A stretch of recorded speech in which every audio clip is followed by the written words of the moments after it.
شروع اللہ کا نام لے کر جو بڑا مہربان نہایت رحم والا ہے۔ الف لام میم را۔ اے نبی، یہ کتاب الہی کی آیتیں ہیں اور جو کچھ تمہارے پروردگار کی طرف سے تم پر نازل ہوا ہے حق ہے، لیکن اکثر لوگ ایمان نہیں لاتے۔ اللہ وہی تو ہے جس نے ستونوں کے بغیر آسمان جیسا کہ تم دیکھتے ہو اتنے اونچے بنائے، پھر عرش پر جلوہ افروز ہوا اور سورج اور چاند کو کام میں لگا دیا۔ ہر ایک میعاد معین تک گردش کر رہا ہے۔ وہی دنیا کے کاموں کا انتظام کرتا ہے۔ اس طرح وہ اپنی آیتیں کھول کھول کر بیان کرتا ہے کہ تم اپنے پروردگار کے روبرو جانے کا یقین کرو۔ اور وہی ہے جس نے زمین کو پھیلایا اور اس میں پہاڑ اور دریا پیدا کیے اور ہر طرح کے میووں کی دو دو قسمیں بنائیں۔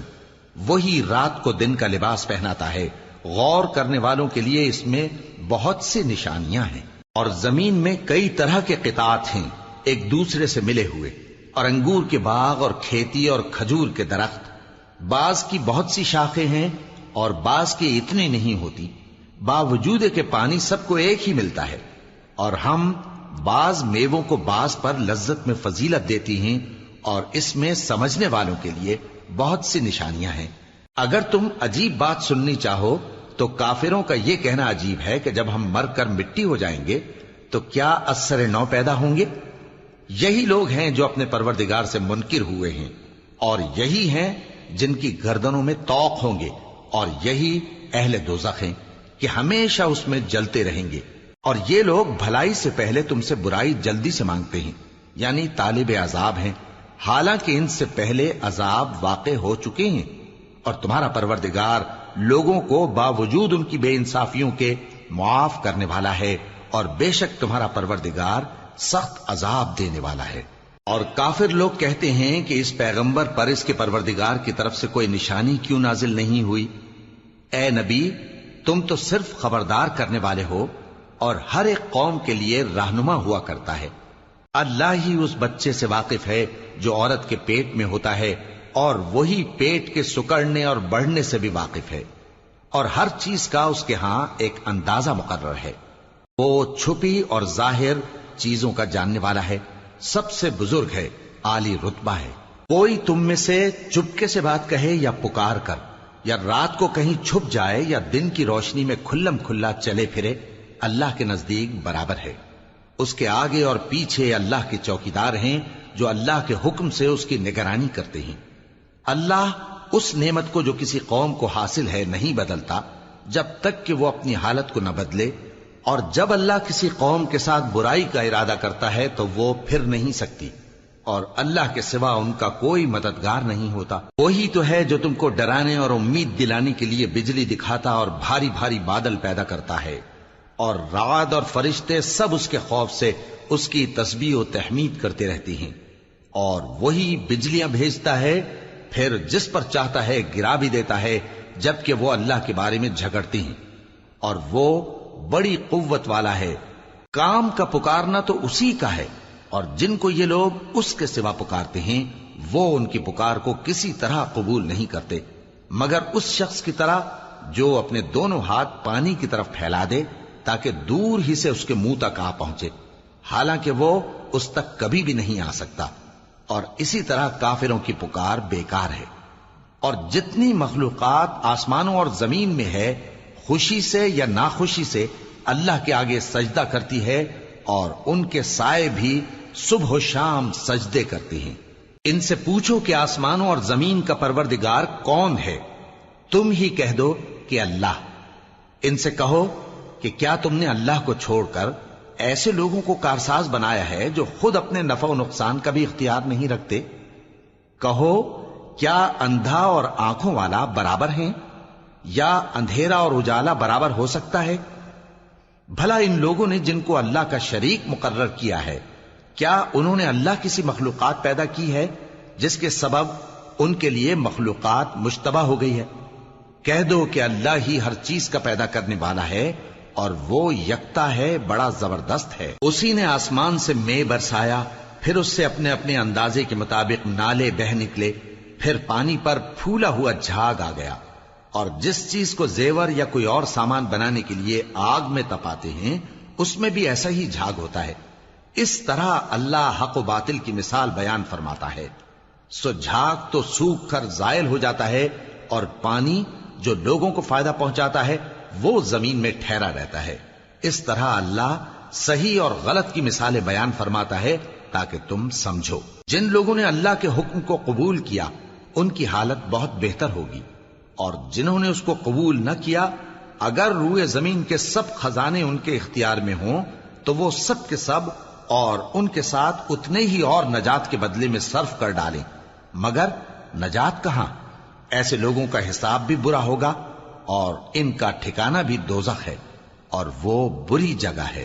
بھلا جو شخص یہ جانتا ہے کہ جو کچھ تمہارے پروردگار کی طرف سے تم پر نازل ہوا ہے حق ہے، وہ اس شخص کی طرح ہے جو اندھا ہے، اور سمجھتے تو وہی ہیں جو عقل مند ہیں، جو اللہ کے عہد کو پورا کرتے ہیں اور قول و قرار کو نہیں توڑتے، اور جن رشتوں کے جوڑے رکھنے کا اللہ نے حکم دیا ان کو جوڑے رکھتے اور اپنے پروردگار سے ڈرتے رہتے اور برے حساب سے خوف رکھتے ہیں. اور جو اپنے پروردگار کی خوشنودی حاصل کرنے کے لیے مصائب پر صبر کرتے ہیں اور نماز پڑھتے ہیں، اور جو مال ہم نے ان کو دیا ہے اس میں سے پوشیدہ اور ظاہر خرچ کرتے ہیں اور نیکی سے برائی کو دور کرتے ہیں، یہی لوگ ہیں جن کے لیے عاقبت کا گھر ہے، یعنی ہمیشہ رہنے کے باغات جن میں وہ داخل ہوں گے، اور ان کے باپ دادوں اور بیویوں اور اولاد میں سے جو نیکوکار ہوں گے وہ بھی بہشت میں جائیں گے، اور فرشتے بہشت کے ہر ایک دروازے سے ان کے پاس آئیں گے اور کہیں گے تم پر سلام ہو، یہ تمہاری ثابت قدمی کا بدلہ ہے، اور عاقبت کا گھر خوب گھر ہے. اور جو لوگ اللہ سے پختہ عہد کر کے اس کو توڑ ڈالتے اور جن رشتوں کے جوڑے رکھنے کا اللہ نے حکم دیا ہے ان کو قطع کر دیتے اور ملک میں فساد کرتے ہیں، ایسوں پر لعنت ہے اور ان کے لیے برا انجام ہے. اللہ جس کا چاہتا ہے رزق فراخ کر دیتا ہے اور جس کا چاہتا ہے تنگ کر دیتا ہے، اور کافر لوگ دنیا کی زندگی پر خوش ہو رہے ہیں، اور دنیا کی زندگی آخرت کے مقابلے میں بہت تھوڑا سامان ہے. اور کافر کہتے ہیں کہ اس پیغمبر پر اس کے پروردگار کی طرف سے کوئی نشانی کیوں نازل نہیں ہوئی؟ کہہ دو کہ اللہ جسے چاہتا ہے گمراہ کرتا ہے، اور جو اس کی طرف رجوع ہوتا ہے اس کو اپنی طرف کا رستہ دکھاتا ہے، یعنی ان کو جو ایمان لاتے اور جن کے دل اللہ کی یاد سے آرام پاتے ہیں ان کو. اور سن رکھو کہ اللہ کی یاد سے ہی دل آرام پاتے ہیں. جو لوگ ایمان لائے اور عمل نیک کیے ان کے لیے خوشحالی اور عمدہ ٹھکانہ ہے. جس طرح ہم پہلے پیغمبر بھیجتے رہے ہیں اسی طرح اے نبی ہم نے تم کو اس امت میں جس سے پہلے بہت سی امتیں گزر چکی ہیں بھیجا ہے، تاکہ تم ان کو وہ کتاب جو ہم نے تمہاری طرف بھیجی ہے پڑھ کر سنا دو. اور یہ لوگ رحمان کو نہیں مانتے. کہہ دو وہی تو میرا پروردگار ہے، اس کے سوا کوئی معبود نہیں، میں اسی پر بھروسہ رکھتا ہوں اور اسی کی طرف رجوع کرتا ہوں. اور اگر کوئی قرآن ایسا ہوتا کہ اس کی تاثیر سے پہاڑ چل پڑتے یا زمین پھٹ جاتی یا مردوں سے کلام کر سکتے تو کیا یہ لوگ ایمان لے آتے؟ بات یہ ہے کہ سب باتیں اللہ کے اختیار میں ہیں. تو کیا مومنوں کو اس سے اطمینان نہیں ہوا کہ اگر اللہ چاہتا تو سب لوگوں کو ہدایت کے رستے پر چلا دیتا؟ اور کافروں پر ہمیشہ ان کے اعمال کے بدلے آفت آتی رہے گی یا ان کے مکانات کے قریب نازل ہوتی رہے گی یہاں تک کہ اللہ کا وعدہ آ پہنچے. بے شک اللہ وعدہ خلاف نہیں کرتا. اور تم سے پہلے بھی رسولوں کے ساتھ تمسخر ہوتے رہے ہیں تو میں نے کافروں کو مہلت دی، پھر میں نے ان کو پکڑ لیا. سو دیکھ لو کہ میرا عذاب کیسا رہا. تو کیا وہ جو ہر شخص کے اعمال کا نگراں و نگہبان ہے وہ بتوں کی طرح بے علم و بے خبر ہو سکتا ہے؟ اور ان لوگوں نے اللہ کے شریک مقرر کر رکھے ہیں.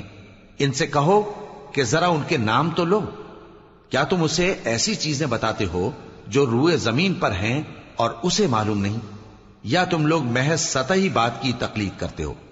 اصل یہ ہے کہ کافروں کو ان کے فریب خوبصورت معلوم ہوتے ہیں اور وہ ہدایت کے رستے سے روک لیے گئے ہیں. اور جسے اللہ گمراہ رہنے دے اسے کوئی ہدایت کرنے والا نہیں. ان کو دنیا کی زندگی میں بھی عذاب ہے اور آخرت کا عذاب تو بہت ہی سخت ہے. اور ان کو اللہ کے عذاب سے کوئی بھی بچانے والا نہیں۔ جس جنت کا پرہیزگاروں سے وعدہ کیا گیا ہے اس کی شان یہ ہے کہ اس کے نیچے نہریں بہ رہی ہیں، اس کے پھل ہمیشہ باقی رہنے والے ہیں اور اس کے سائے بھی۔ یہ ان لوگوں کا انجام ہے جو متقی ہیں، اور کافروں کا انجام دوزخ ہے۔ اور جن لوگوں کو ہم نے کتاب دی ہے وہ اس کتاب سے جو تم پر نازل ہوئی ہے خوش ہوتی ہیں، اور بعض فرقے اس کی بعض باتیں نہیں بھی مانتے۔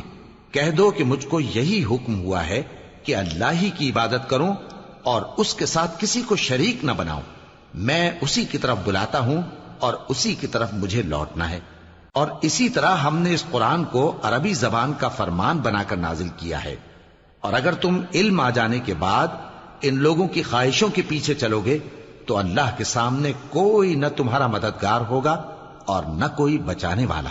اور اے نبی، ہم نے تم سے پہلے بھی پیغمبر بھیجے تھے اور ان کو بیویاں اور اولاد بھی دی تھی، اور کسی پیغمبر کے اختیار کی بات نہ تھی کہ اللہ کے حکم کے بغیر کوئی نشانی لے آتا۔ ہر حکم قضا کتاب میں لکھا ہوا ہے۔ اللہ جس چیز کو چاہتا ہے مٹا دیتا ہے اور جس کو چاہتا ہے باقی رکھتا ہے، اور اسی کے پاس اصل کتاب ہے۔ اور اگر ہم کوئی عذاب جس کا ان لوگوں سے وعدہ کرتے ہیں تمہیں دکھائیں، یعنی تمہارے روبرو ان پر نازل کریں، یا تمہاری مدت حیات پوری کر دیں، یعنی تمہارے انتقال کے بعد عذاب بھیجیں، تو تمہارا کام ہمارے احکام کا پہنچا دینا ہے اور ہمارا کام حساب لینا ہے۔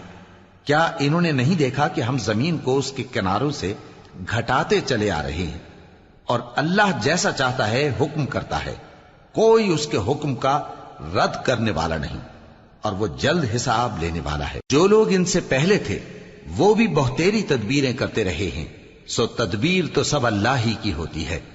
ہر شخص جو کچھ کر رہا ہے اللہ اسے جانتا ہے، اور کافر جلد معلوم کر لیں گے کہ آخرت میں اچھا انجام کس کے لیے ہوتا ہے۔